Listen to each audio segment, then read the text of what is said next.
Insta சுவை channel. இன்றைக்கி என்னோடய ஸ்டைலில் பூண்டு குழம்பு எப்படி பண்ணலான்னு பார்க்கலாங்க. ஒரு கடாயில் கொஞ்சமாக நல்லெண்ணெய் சேர்த்துக்குங்க. இப்போது தாளிக்கிறதுக்கு தேவையான பொருளை சேர்த்துக்கலாம். கொஞ்சமாக கடுகு, கொஞ்சமாக வெந்தயம். கடுகு நல்லா பொரிஞ்சதுக்கப்புறம் கொஞ்சமாக வடகம் சேர்த்துக்குங்க. இது சேர்த்தா குழம்பு நல்லா வாசனையாக இருக்கும். கொஞ்சமாக சீரகம், 2 காஞ்ச மிளகாய் உடச்சி சேர்த்துருக்கேன். கடைசியாக கருவேப்பிலை சேர்த்துக்கலாம். அதுக்கப்புறம் கொஞ்சமாக சின்ன வெங்காயம் சேர்த்துக்கிறேன். சின்ன வெங்காயம் சேர்த்தா குழம்போட டேஸ்ட்டு ரொம்ப நல்லாயிருக்கும். இப்போ இந்த ஸ்டேஜில் சின்ன சைஸ் வெங்காயம் கட் பண்ணி சேர்த்துருக்கேன். வெங்காயம் ஓரளவுக்கு வதங்கியிருக்கு.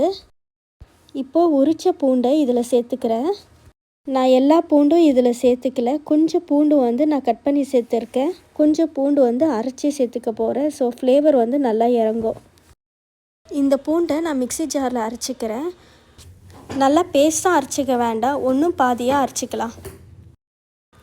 இப்போது அரைச்ச பூண்டை இதில் சேர்த்துக்கிறேன்.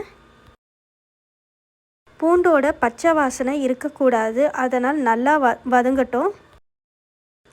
இப்போ பச்சை வாசனை எதுவும் இல்லை. இந்த ஸ்டேஜில் நம்ம தக்காளியை சேர்த்துக்கலாம். தக்காளி நல்லா மசிஞ்சு இருக்குது. இப்போது நம்ம கொஞ்சமாக மஞ்சத்தூள் சேர்த்துக்கலாம். அதுக்கப்புறம் 3 table spoon homemade chilli powder சேர்த்துக்கிறேன். மிளகாத்தூளோட பச்சை வாசனை போனதுக்கப்புறம் நம்ம புளித்தண்ணி சேர்த்துக்கலாம். 2 நெல்லிக்காய் சைஸ் புளியை தேவையான அளவு தண்ணி சேர்த்து நல்லா கரைச்சிக்கிறேன். ஒரு கப் அளவு தண்ணி சேர்த்துக்கிறேன். 3 பச்சை மிளகாய் சேர்த்துக்கிறேன். மூடி போட்டு நல்லா கொதிக்கட்டும். நல்லா கொதிக்குது. இந்த ஸ்டேஜில் இந்த குழம்புக்கு தேவையான உப்பு இதில் சேர்த்துக்கிறேன்.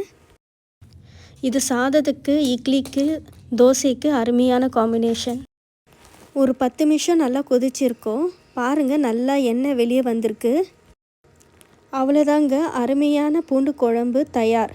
மீண்டும் இன்னொரு வீடியோவில் நான் சந்திக்கிறேன். பாய்.